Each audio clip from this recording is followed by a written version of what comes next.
Jeff Miller. I was just talking with Jeff about the bio that he has. If you'll check the handout, there's a handout out there, I believe, with the bios on them for these gentlemen.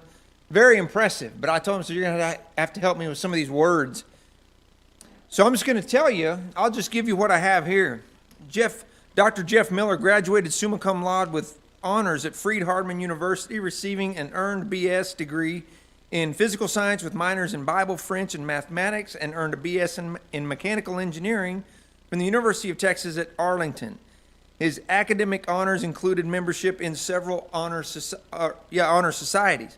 He also earned MS and PhD degrees in biomechanical engineering from UTA and Auburn University, respectively, with emphases in thermodynamics and biothermal science. Those are some of the words you need to help me with.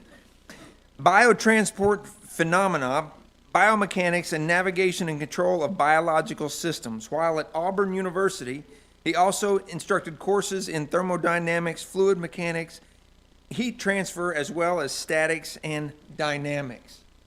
All that to say, this man knows what he's talking about. This is such an honor to have these guys here. This is the first time I believe Jeff's been with us here, so we're excited to hear what he has to say. The credentials that these gentlemen bring with them is very impressive. But beyond that, it's great. It's very encouraging for me, as I'm sure it is for you, to see their love of God and love of His Word. So I won't take any more of your time, Dr. Miller.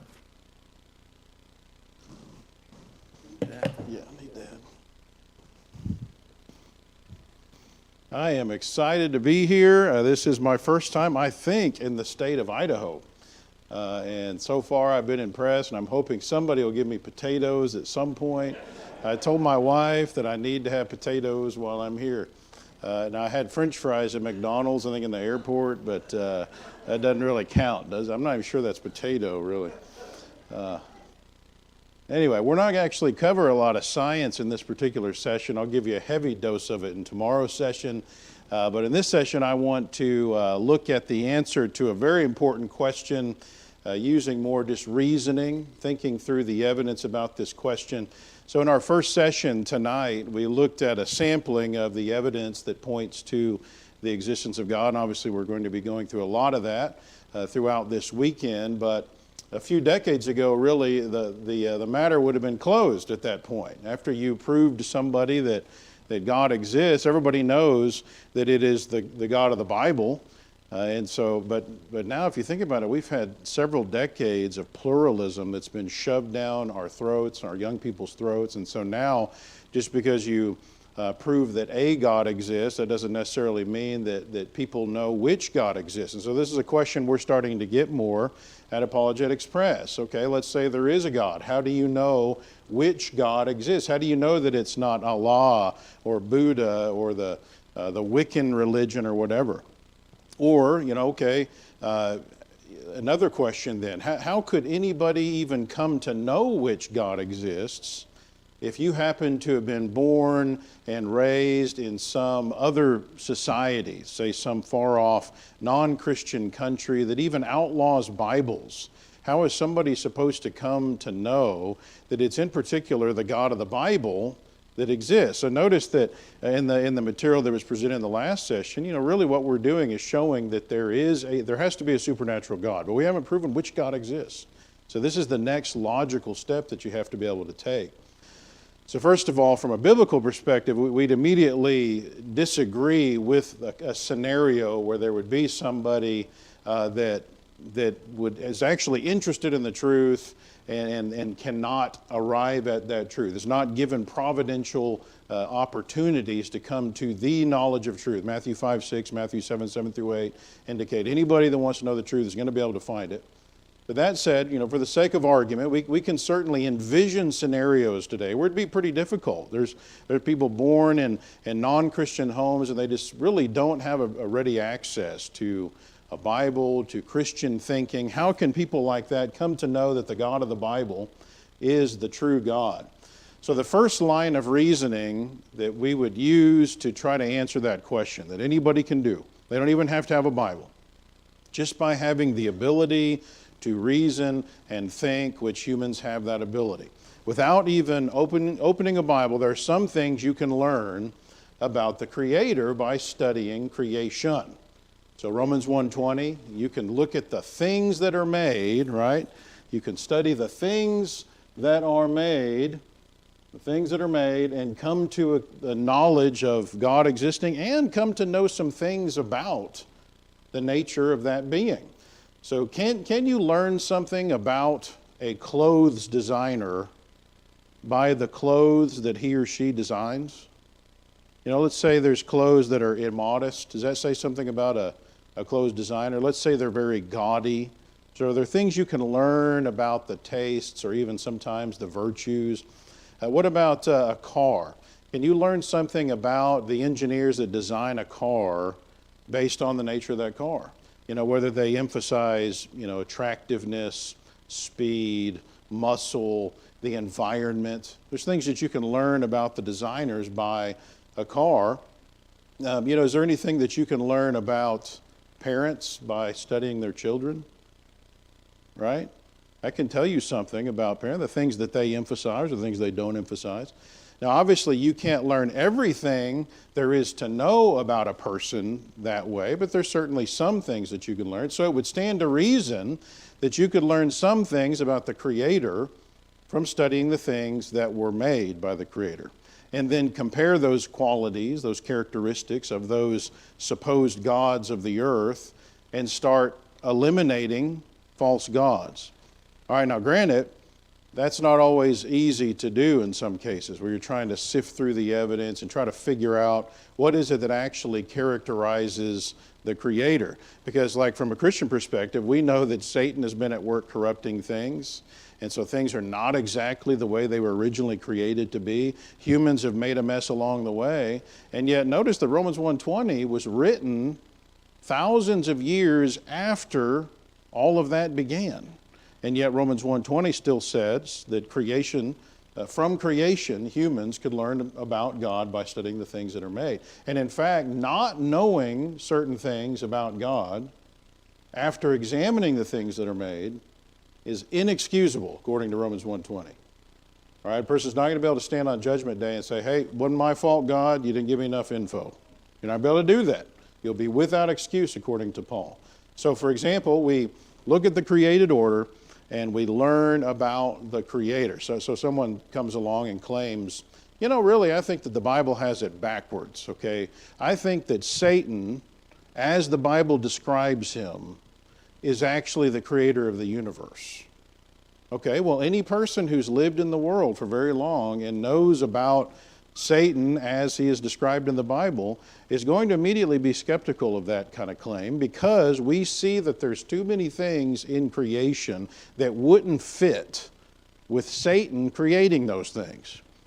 Thousands upon thousands of blessings and joy and happiness and freedom to believe that a holy, selfish, unloving, uncaring being would actually do such a thing as create the universe as we see it. And so notice, we can look at the created order and eliminate certain concepts about who the Creator is. And the primary question is a lot of times going to be, can the characteristics of a suggested God harmonize with what you see in nature? Are there inconsistencies that just cannot be resolved from the nature of the God that has been brought up by a particular religion? So even if an inconsistency is resolved, it still doesn't necessarily mean that God is the true God, but at least it's going to start helping you to eliminate those gods that simply cannot be harmonized with the evidence. Now notice, this is something anybody in any country can do. They don't even have to have a Bible. They can use their ability to reason and begin comparing the God or gods of their family to what they see around them, the things that are made, and see if they actually jive, see if they make sense. And amazingly, some gods that humans have come up with don't even claim to have the characteristics that the created order indicates about the Creator. They just don't line up in obvious ways. So let's turn to the Creator of the universe. What can we learn about the Creator from examining the universe? Number one, you can learn that the Creator is what we call omnipotent, all-powerful. In other words, this being, this creator has to have the ability to do anything that can be done. And so this being has created everything from nothing and has to have the ability to place it everywhere. This is infinite. This being has to be infinite. It can do anything that can be done in the universe. Now, any God that isn't all-powerful, can't be the creator. Right? Simple example. And guess what? Buddhism doesn't claim that there's an omnipotent God. And neither do the Greek and Roman gods of mythology that perhaps the bulk of the world believed in at one time. The God of the Bible, of course, claims to be omnipotent. Revelation 19:6, for example. So he can do anything which can rationally be done. Number two, the creator is omniscient, all-knowing. And so to try to get your mind around this idea, I like to think about our knowledge progression when we go through school. When you start out as a little kid in school, you're learning just little bits about a lot of things. And then when you move on up into, say, junior high, you're learning more things about fewer things. And then you get to high school and you start being more selective about the courses you want to take. And so you're learning even more about fewer things. And if you go on to college, you're now going to pick one discipline and learn a lot of things about this large discipline. If you go on to graduate school, you're going to learn even more. If you go to the PhD level, you're going to learn more than anybody has ever learned on one tiny little part of the universe. And until you've done that, you cannot get the PhD. Now, the way I think about the idea of being omniscient is that the Creator already knew that, and the infinite number of other things that could be studied and get a PhD from. So the Creator has to have an infinite number of PhDs. All right, so again, Buddhism doesn't claim an omniscient God. It believes that there cannot be omniscience. And again, the Greek and Roman gods don't claim omniscience either. The God of the Bible, of course, claims to be omniscient. 1 John 3:20, he knows everything. The Creator has to be all present. All right, so this being has to be big enough to place things that are billions of light years away. And notice, he's not just everywhere, he's every when. He's already in the future, in the past, because this being had to have created time as well. Because otherwise you'd have to say that God is subject to time. So time itself is created by this being, which means he's not in time, he's already in the future, he's already in the past, which helps you to know how he can so perfectly know the future already. He's already there. We don't have anything to worry about, he's already in the future waiting for us. So Buddhism, again, doesn't even claim an omnipresent God. The God of the Bible claims to be omnipresent. Psalm 139, 7 through 10, he's everywhere. The eyes of the Lord are in every place, keeping watch on the evil and the good, Proverbs 15 and verse 3. He'll bring every work into judgment, including every secret thing, whether good or evil, Ecclesiastes 12:14. He's everywhere, he's every when, 1 Timothy 1:16 and 17. He's eternal, he's immortal. The words I am that are used throughout the Bible to describe Jehovah, it's not I was or I will be, it is I am, implying omnipresent. He's ever present. God is, was, and is to come, Revelation 1 and verse 8. Number 4, you can look at the creation and learn that the Creator must be fair, just, unbiased, unprejudiced. All right, you got to think through this one a little bit more and reason through this. So by looking at the creation, we can see that everybody is able to receive blessings.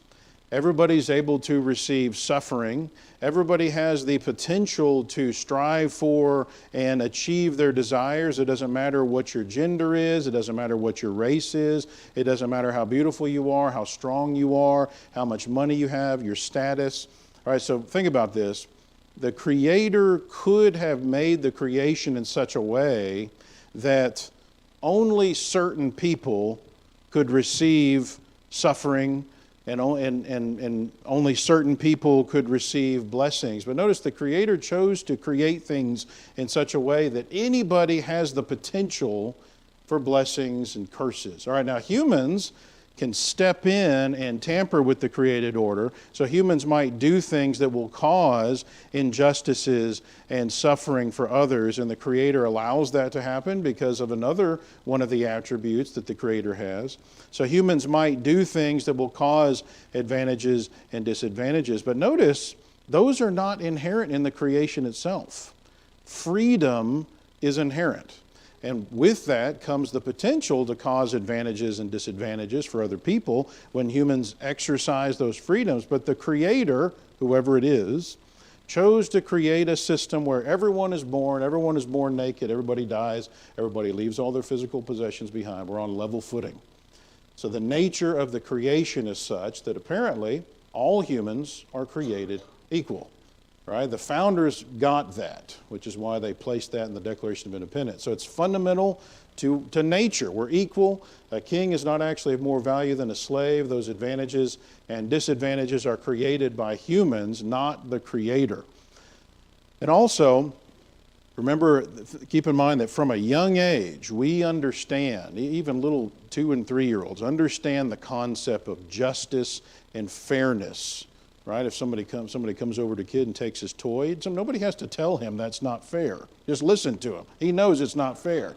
It is programmed into us, this justice meter. Again, as though when we start talking about programming, that tells you that there's something about the Creator that indicates fairness is an important characteristic to the Creator. But notice that there are religions that claim a partial, prejudiced, unfair, biased, sexist God. Islam, very sexist towards women, who are treated basically like cattle. Look, for example, here at Surah 4:34. Men are in charge of women. Why? Because Allah hath made the one of them to excel the other, and because they spend of their property for the support of women. So good women are the obedient, guarding in secret that which Allah hath guarded. As for those from whom ye fear rebellion, admonish them and banish them to beds apart and scourge them. Men, you want to try that with your wives? And then if they obey you, seek not a way against them. Lo, Allah is ever high, exalted, great. All right, so can that idea be harmonized with really what we can learn about the Creator from creation? The God of Calvinism shows partiality.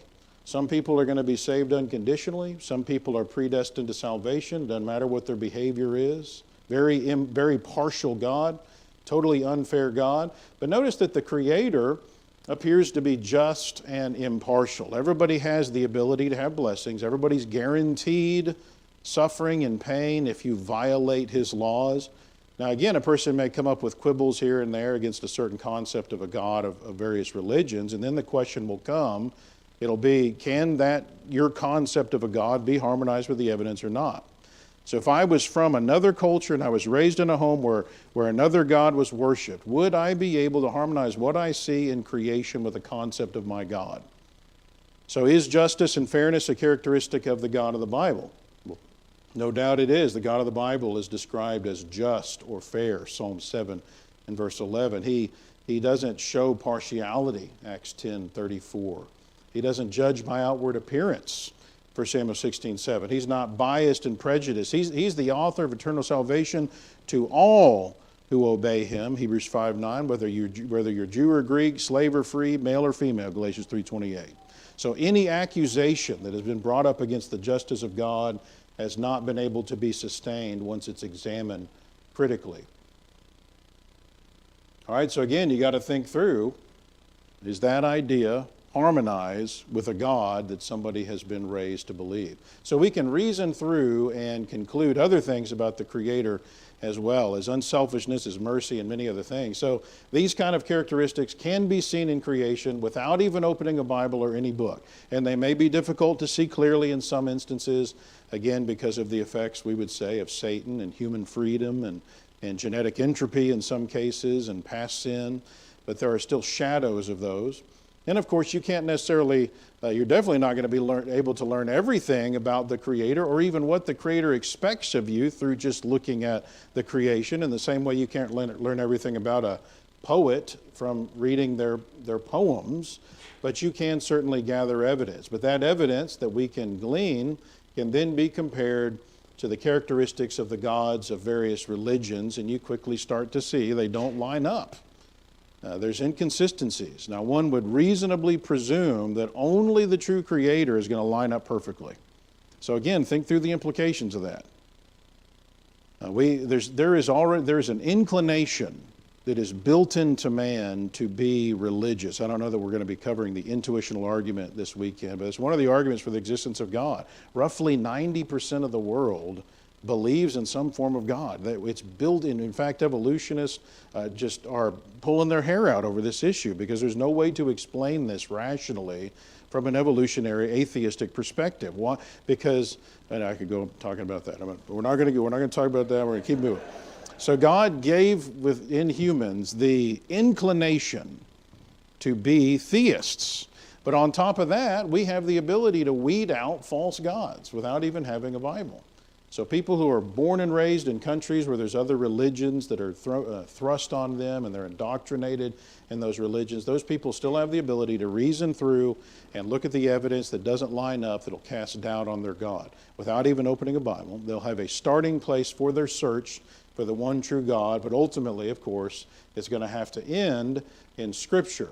And so we're going to have, there'll be providential ways that those people that are genuinely looking will be able to have access to the truth. So a more direct route to answer this question, several years ago I was doing a seminar on evolution in Russellville, Arkansas, and a couple of biology professors came up to chew on me after one of my sessions. I'm very tasty to the evolutionary biology professors. And so these guys were from Arkansas Tech University, and one of them came up and asked this question. He said, let's say you're right, there is a God. How do you know that it's the God of the Bible?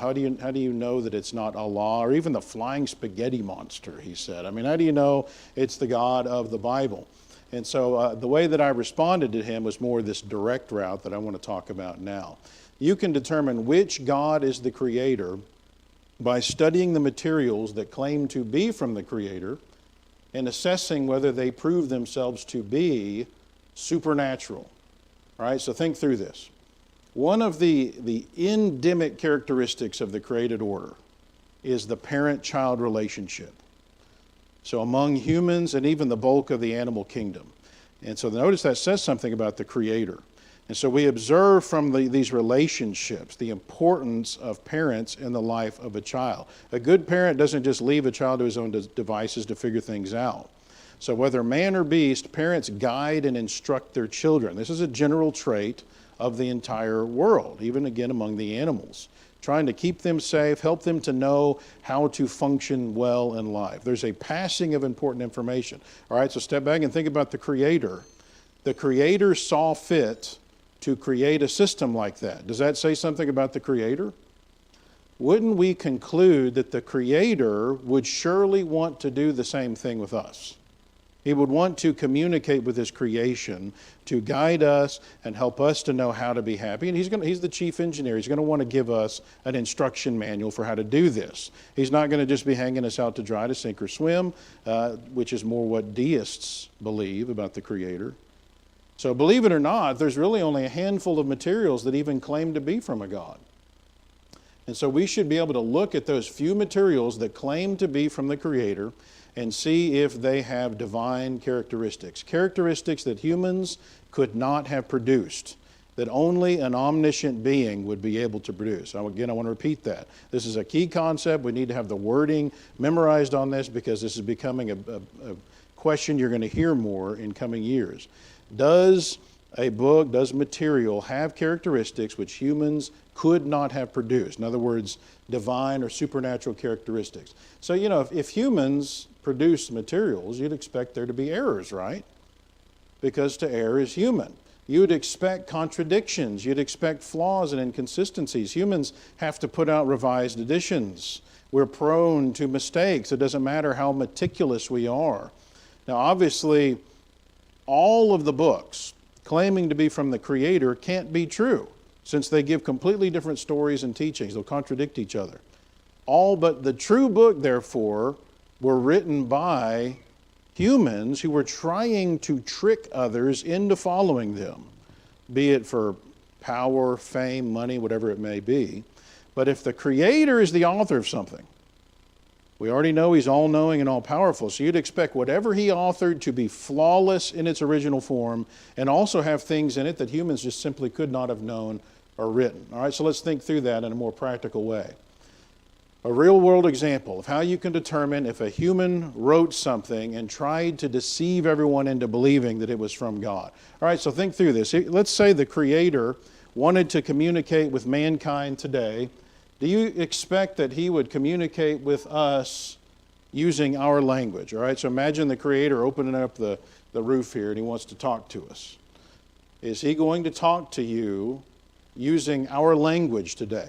If He's writing to 21st century Americans, if He's speaking to us, you think He's going to use Australian English? You know, it's English, but it's not exactly the same.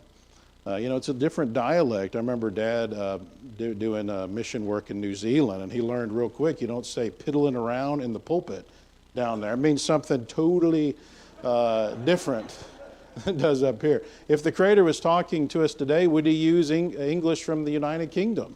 It's a little bit different up there. And we're not just talking about how it sounds. What about English from medieval times, you know, hundreds of years ago? You think that the Creator would talk to us that way? Well, obviously, if the Creator wanted to communicate with mankind, He would use our language and our dialects. When you look at the Bible, of course, you see that's what's going on. In the Old Testament, you have Hebrew and Aramaic being used because that's what the audience was speaking. In the New Testament, you have the Koine Greek. All right, now, the King James Version of the Bible into English back in 1611, still a good translation even after 400 years. Now, with that in mind, we keep in mind what it is and what it isn't so that we're not caught off guard by skeptics and deceived by, like a lot of people have been in the religion that I want to use for discussion here for a moment. Languages change a lot in 400 years, do they not? Words, phrases can change meaning, sometimes even lose meaning altogether. And so, for example, you see, you know, the Old English with words like art and forth, ye, thee, thou, thy, sheweth. That was used 400 years ago and in society, and then it eventually stopped being used in society, right? We don't speak that way now, except in the King James Version Bible, which was the translation still being widely used even 200 years later after it was translated. So by the 1800s, the only place language like that continued to be used was probably in association with God, with church, with worship, because the King James was the primary version still being used 200 years later. So read literature from that time period, and you'll see already after 200 years the Old English had been abandoned. And so the Declaration of Independence, for example, doesn't include that type of English. So over the years, many people would have begun, probably unconsciously, to what? Associate 17th century English with God and religion. All right, so it appears that to many it began to be thought of as a special religious, even inspired English dialect, like it's the way that God would speak to us today if He were to open up the ceiling and start talking to us, as though the King James dialect was actually what was inspired, right? That God would talk to you, thou, today, if He spoke to you, He's going to start talking that way. Now, it must be the case that that's what had happened, or millions of people wouldn't have been so easily misled by Joseph Smith. In actuality, of course, God did not use Old English terminology when He transmitted the Bible to us through the Bible writers in the first century and before. That didn't even exist yet. He used Hebrew, Aramaic, Greek, which of course don't use the Old Englishisms of the 17th century. So thee, thou, and thy in the 1600s was simply the singular forms of you and your, which, of course, modern English has eliminated. So if you look, for example, in 2 Samuel 12 and verse 7, Nathan is confronting David about his sin with Bathsheba and Uriah. So Nathan speaking to David, a single person.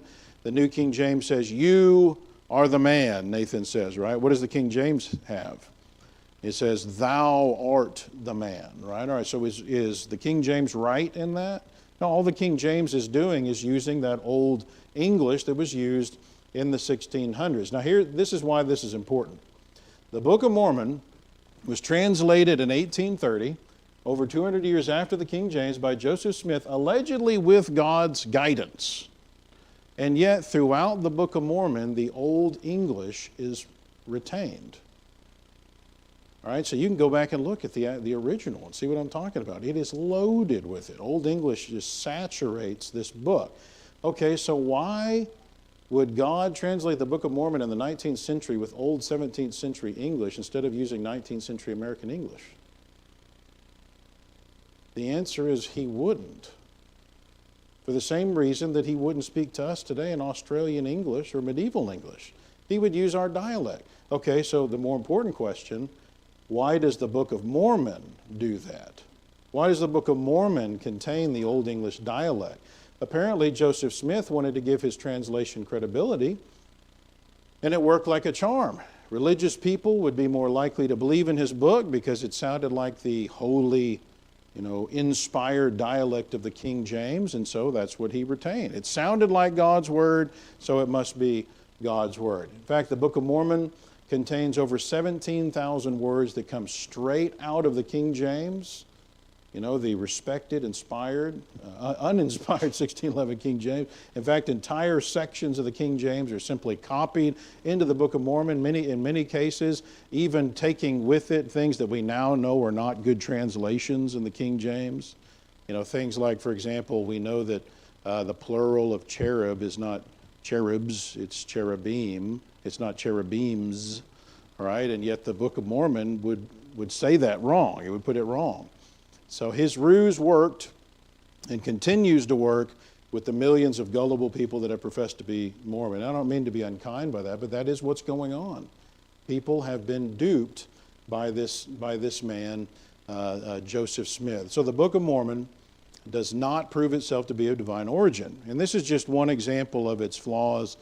We have a book that goes into a lot of these that my dad wrote. So just one example. So the Book of Mormon proves itself to be the product of a man that wished to fool people into following him and accepting his distorted teachings and practices. That's what this was. All right, now this same process can be done with other materials that claim to be of divine origin. They can be studied to detect whether they appear to be from humans that are trying to dupe the masses or from a divine being. So, for example, the Quran, it's riddled with similar issues.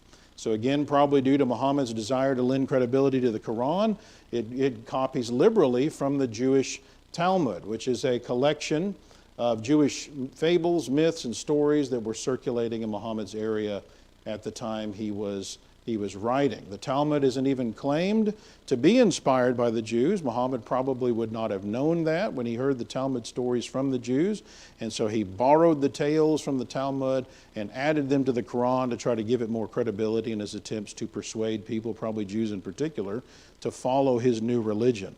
So again, the Quran is of human origin. All right, now the Bible stands apart. It has characteristics that prove humans could not have reasonably done this. And you've probably studied many of those characteristics over the years, but it's worth rehashing very briefly a survey of that material to make sure we understand how they apply to the question of the hour. Here's one of the characteristics. Would you expect 40 men from diverse backgrounds, including the kings, scribe, farmer, fisherman, tax collector, shepherd, Gentile physician, tree doctor, prophets, tent makers, soldier, cupbearer, and so forth. 40 such men spread out over some 1,600 years, writing in 3 different languages, to be able to agree on the things discussed in the Bible without contradicting or disagreeing with each other. All right, think about that for a moment. All right, you couldn't get that many men in the same room to try to decide where to go eat lunch, right? And come to agree on that. That is not a human ability to be able to do that. And yet, of course, the Bible is in total agreement about such things as the afterlife, the meaning of life, what constitutes right and wrong, politics, imagine trying to get 40 men together on that, economics, medicine, psychology, philosophy, history, grammar, science, logic, the future, and so forth. Would you expect humans to be able to do that? No way. And keep in mind, you wouldn't expect perfect harmony if 40 men with the same background, living at the same time, wrote the Bible. There would be at the very least discrepancies, if not outright contradictions. And yet the Bible has perfect unity, perfect harmony, no internal contradictions. That is superhuman. It's supernatural. It suggests a being behind the Bible that's making sure that it's done right. He's organizing everybody to do this right. Here's another characteristic, the brevity and omissions of the Bible. All right, would you expect humans to be able to write about all those things? In fact, all things that pertain to life and godliness, in a brief enough way that all of it could be printed into one relatively small book that could be carried around in a purse. Is that something humans could do? I mean, all you have to do is go to a library and see what humans tend to do. We're verbose. We just talk words and words. We're never done. We got more and more to say. There could be entire libraries spent on just one of the subjects that we looked at there that the Bible has total agreement over. Would you expect humans, if humans are writing the Bible, would humans leave out the bulk of Jesus' childhood? Don't you want to know about that? You know, what was Jesus? Did Jesus ever get a spanking? Don't you kind of want to know that? What happened when Jesus played with his buddies? Did he ever kind of, park the sea over here where his buddy couldn't catch a fish? Or, don't you kind of just want to know what Jesus was doing? If humans are writing this, we're gonna want to answer some questions. What about, would you expect humans to squeeze the momentous events of the first 30 years of church history into just one small book? Or give the whole meaning of life in a mere 12-chapter book? Again, we've gotten huge volumes on this subject. Or how this one really bothers me. Explain the origin of the universe in one chapter. There's a lot of things I would like to know about what in the world happened during creation week. What was that tree like? Both of those trees. Don't you want to know what those things look like? Or how about that serpent that could talk? What was that like? And how exactly did God just say words, even though he doesn't have a mouth? Say words and everything just happened. Don't you kind of want to know how that happens? How about the objectivity of the Bible? Would you expect humans, if humans are doing this, again, keeping in mind, if you're trying to lie to everybody and sell everybody on this religion, are you going to tend to write bad things about yourself and even your other friends that are trying to dupe everybody for the whole world to read over the coming centuries, and do so completely dispassionately and impartially? There's no emotion. You just lay it out there. I did this terrible thing, moving on. Right? Is that something humans tend to do? How about the scientific foreknowledge of the Bible? This is one we spent a lot of time on. It's just so interesting. Would you expect humans to state several laws of science thousands of years ago, before science had even progressed to the point of even knowing about these, much less understanding them? These kinds of things shout out divine origin. These are characteristics you'd expect from a supernatural book. So let's just, for the sake of illustrating what I'm talking about, look at a few of the amazing features of the Bible, again, you might have heard about before, that prove it to be beyond human capability. These, again, things that you probably have heard about. How do you know which God exists is what we're trying to answer. All right, Genesis 17:12, he who is 8 days old among you shall be circumcised, every male in your generation. Repeated in Leviticus 12 and verse 3, the 8th day being emphasized there. So what in the world, why are we picking the 8th day? Is it because the number 8 was important to Moses in for some way? To the Jewish mind, numbers were very significant. They hold a lot of meaning. And so circumcision is a big deal to the Jew. There's a lot of meaning. There's a lot of symbolism involved in the idea of cutting off the uncleanness. So if you are going to select a particular day just because of symbolic meaning, what number do you think you might pick? Maybe 7? Maybe say 3? Why in the world do we pick day 8 here? Well, interestingly, we've got a lot of science now that helps to try to make sense of some of this. Henri Dam was a Danish scientist, and he discovered what is now called vitamin K, and this is what is in certain foods that will actually help. He discovered it'll stop hemorrhaging in baby chicks. So basically it'll help a chick to not bleed out. It helps in the blood clotting process. He got a Nobel Prize in medicine for this. So blood clotting depends on the production of prothrombin in your liver. Vitamin K stimulates the liver to produce prothrombin, and so of course you're going to need that, otherwise you're going to bleed out if you get cut. So vitamin K, if that's deficient, there's going to be a prothrombin deficiency. Hemorrhaging may occur then. All right, now this guy Emmett Holt is one of the pioneers of pediatric medicine. He highlights that there is a peculiar susceptibility to bleeding between the 2nd and 5th days of your life after you're born. All right, do you think that if a surgery on a child is going to be done and that kind of information, you want to know about that? If there's an increased susceptibility to bleeding, you think you might want to know that you don't want to do any kind of cutting between days 2 and 5. Well, vitamin K production and absorption in the newborn male increases after that on the 5th through the 8th days of life. So here's a chart that shows your prothrombin concentration in your blood. And so notice between days 2 and 5, you've got an increased susceptibility to bleeding. And then days 5 through 8, we've got this vitamin K increasing, which then causes your prothrombin to rise. And notice that it's only on the 8th day that vitamin K causes the percent of prothrombin to climb above 100%. And then after that, it goes back down and levels off for the rest of your life. The only day in the entire life of a baby that the blood clotting element prothrombin peaks above 100% is day 8. It is the best day to perform circumcision. All right, now how in the world did Moses know to stipulate that? You think it was trial and error? You know, to just maybe just kind of butcher babies for a while until he figured that one out? What about the Bible's scientific foreknowledge about oceanography? This is, I think, a fascinating one. When you think about, God's response to Job, he's not quoting Scripture. He gives him a science lesson. It's one of the cool things about this. God's whole response to Job is a massive science lesson that covers dozens of scientific disciplines. And one of the things that he says to Job in that section, have you entered into the springs of the sea? This idea of springs, sources, fountains of gushing and bubbling water, which we now, of course, know because we've got the ability to get down there. We know that there are cold freshwater springs all over the world on the floor of the ocean. Of course, Job had not entered those. Or the second phrase there, even more fascinating to me, the recesses of the deep. If you walked in the recesses of the deep, we're talking about the ocean here, the deep, these deep places or caverns of the ocean. All right, now how in the world would a human know about those if Job is living, say, before the time of Abraham, 2100 BC or so forth, somewhere around that?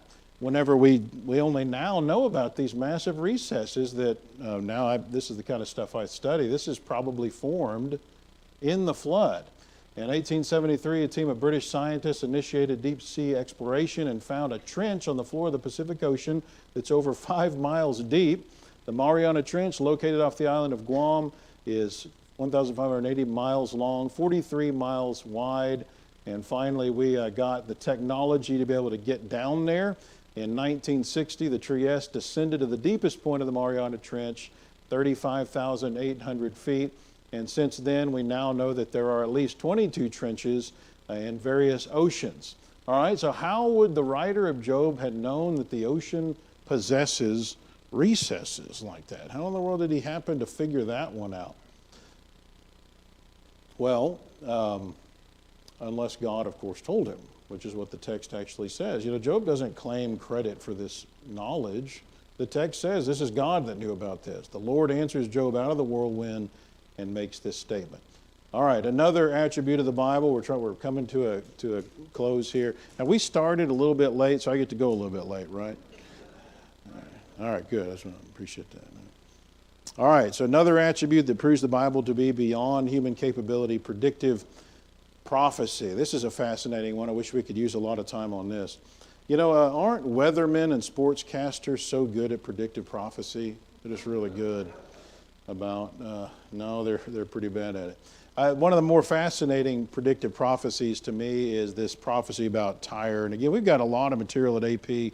And by the way, we brought some things back there for purchase in the room back there in the corner, including some books that I'd recommend that have to do with this subject. Ezekiel 26, 1-14. Let's read some excerpts from this. It came to pass in the 11th year on the first day of the month that the word of the Lord came to me, saying, Son of man, because Tyre has said against Jerusalem, Aha, she is broken, who was the gateway of the peoples. Now she's turned over to me, I shall be filled, she is laid waste. Behold, I am against you, O Tyre, and will cause many nations to come up against you, as the sea causes its waves to come up, and they shall destroy the walls of Tyre and break down her towers, for I have spoken, says the Lord God. It shall become plunder for the nations, Also her daughter villages which are in the field shall be slain by the sword. Then they shall know that I am the Lord. For thus says the Lord God, behold, I will bring against Tyre from the north Nebuchadnezzar, king of Babylon, king of kings, with horses, with chariots, with horsemen and army, with many people. He will slay with the sword your daughter villages in the fields. He'll heap up a siege mound against you, build a wall against you, and raise a defense against you.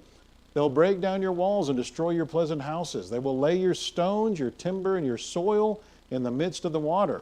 I'll put an end to the sound of your songs, and the sound of your harp shall be heard no more. I'll make you like the top of a rock. You shall be a place for spreading nets, and you shall never be rebuilt, for I, the Lord, have spoken, says the Lord God. All right, so pretty fascinating the way that this plays out. A lot of specific prophecies that are mentioned here. Many nations coming up against them. The walls and towers and pillars being broken down, plunder for the nations. Now, this is a fascinating one. It's stone, timber, and soil thrown into the water. It would be like the top of a rock. It'd be a place for the spreading of nets in the midst of the sea. All right, so we know from history how these predictions played out. We know Ezekiel began prophesying in 592 BC, and Tyre was a coastal city. And in 586 BC, Nebuchadnezzar, Babylon, sure enough, he besieges Tyre. He finally takes it in 573. But many of the people in the city escaped to a small island 3/4 of a mile offshore. And Nebuchadnezzar gave up on taking the island militarily. So for 241 years, the situation remained basically the same. And then in 332, Alexander the Great comes to try to conquer now the island part of this city. Now, in order to take it, he has to get to it across the water. And if you've done much study on what the island was like, it's fascinating. This was basically impenetrable. I mean, the walls literally went down into the ocean. There wasn't a place to come up and build siege towers because it's literally in the ocean is the way this would be. So in order to get to the island and conquer it, he has his army gather up all the remaining materials from the inland city, all the wood, the stones, even the dirt, and then he dumps them out in the water. He scrapes it clean of materials and starts to make this bridge to get out there to the island. So he takes all those materials, dumps them into the ocean, makes this land bridge, and you can actually still get on Google Earth and zoom in and see what I'm talking about. You can still see this today. Now then he took that city, or at least he besieged it, did a lot of damage to it, and it still remained somewhat intact for the next 1,600 years, and many nations came up against it. Ptolemies, the Seleucids, the Romans, the Muslim Arabs came up against the city during that time. And finally, the Mamluks, the former Muslim soldier slaves, came in AD 1291 and crushed the city of Tyre. It's never regained the wealthy, powerful position it once had. So Ezekiel looks 1,900 years into the future and predicts that many nations are going to come up against Tyre. That its walls and towers, everything's going to be broken down. Its stones and timber is going to be thrown into the midst of the water. It's never going to be rebuilt. It's going to be like the top of a rock. It'd be a place for the spreading of nets in the midst of the sea. Travelers who go and visit the ancient city of Tyre today say that there's only a small colony of people that actually live there. And guess what they do for a living? They fish with nets. All right, so how did Ezekiel do this? How did he know this? Well, he couldn't have known that. He didn't even claim to. He just told people what God told him to say. Therefore, thus says the Lord God. Again, we got a lot of material at AP on the subject of the inspiration of the Bible. We have several characteristics that show that the Bible just simply could not have been written by humans. You even have a historical and geographical accuracy. We didn't even get to look at that. So you can know that God exists. It's not a blind faith to come to that conclusion. And you will seek me and find me when you search for me with all your heart. Anybody that's really genuinely looking for the truth is going to be able to find God. You can know that God exists. You can know which God exists. You can know that it's the God of the Bible. You can know that the Lord, that is Jehovah in the original language, He is God. And so you can know then that the Bible is inspired, and you know that after you know that, it's really then just a matter of figuring out what, if anything, He expects of you. So as I close up this session, I want to go back to that story with the Arkansas Tech professors. So this professor comes up and says, how do you know that it's the God of the Bible? How do you know it's not Allah or the flying spaghetti monsters? By the way, the atheists a lot of times are part of the Pastafarian Club. Have you ever heard of this? They made a club called the Pastafarians to basically make fun of Christianity because, yeah, we believe in the flying spaghetti monster. Anyway, so he says, how do you know that it's the, and I said, well, we don't have a blind faith. We know which God exists. We have evidence for that God. Oh, yeah, sure, I want to hear this. I said, yeah, we have a book that has characteristics that humans could not have written. And he sat there. A little drool coming down. And he goes, really? I said, yeah, we don't have a blind faith. We're just following the evidence where it leads. We know that the God of the Bible is the true God because the Bible has to be inspired. He sat there again. Well, I want to see what you're talking about. Now I'm sitting there going, drool coming. Because it's so rare for me to find somebody that's willing to go to that next step. And so I say, well, yeah, we've got a book, Behold the Word of God. That's the point of that book. It's to show you the divine characteristics of the Bible. They go, well, I don't want to support your organization, so I don't want to. And so one of the elders jumped up and bought him that book. And I don't know what he did with it. He took that book with him. It's going to be between him and God on Judgment Day. That's really our job as Christians, right? Our job is just to. We're basically we're drawing lines in the sand and creating what I call judgment moments, where on Judgment Day, we're not going to have anything to do with that individual, and God's going to be talking to that individual, and he's going to say, do you remember whenever I sent one of my people to you and he gave you that information? What did you do with that? I think that's the job of a Christian. Our job's not to save people. God's the one that does that. We just get the material out there, and then, hey, it's between them and God to sort that out. And 99 times out of 100, we're not going to get anywhere with them. That's not our place to worry about that. It's our job to get it out there for these people so that God can work on their heart through their life and hopefully make an impact. Wouldn't it be great if that biology professor one day, that seed, bore fruit in his life? He's one of these professors that somebody at that congregation told me they had him for a class, and he's one of these guys that the kids come in and raise your hand if you believe in creation. A few people raise their hand, and he says, by the end of this course, I'm going to prove that you guys are crazy and that the creation is false and evolution is true. He's one of those rabid kind of guys. And so imagine if somebody like that would actually follow the clear evidence and come to the conclusion that God exists and that it's the God of the Bible and turn his life around and become a Christian. Wouldn't that be beautiful? All right, very much appreciate your attention, and we'll pass it back over to whoever needs to make announcements and begin in the morning.